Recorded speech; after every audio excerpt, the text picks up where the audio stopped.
Il était une fois, dans un village perché entre collines et forêts, un tambour pas comme les autres, posé au cœur de la place centrale, protégé par un dé de feuilles sacrées.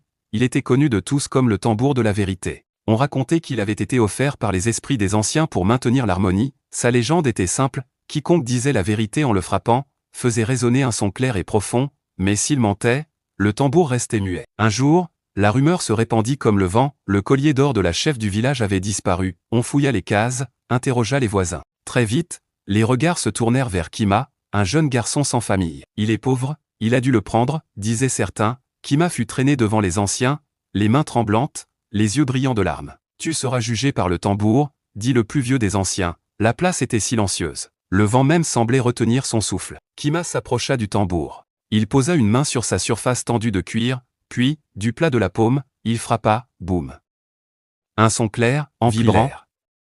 Les oiseaux s'envolèrent des arbres. Les anciens se regardèrent, troublés. Le tambour ne mentait jamais, il dit la vérité, murmura le doyen. Il n'a rien volé. Mais alors, qui, la chef, touchée par l'innocence de l'enfant, ordonna que chacun des villageois frappe le tambour. L'un après l'autre, hommes et femmes passèrent devant lui, certains sons retentirent, d'autres non. Puis vint Samba, le neveu d'un ancien. Il leva la main, frappa, silence. Le tambour resta muet. Un murmure monta de la foule. Le regard de Samba fuyait, interrogé, il finit par tout avouer, il avait pris le collier pour l'offrir à une fille d'un autre village. Kima fut innocenté. La chef lui offrit un collier tressé de fils de lin et de perles, pas d'or, mais symbole de respect et d'honneur. Le tambour avait parlé, et depuis ce jour, nul n'osa plus mentir devant le tambour de la vérité.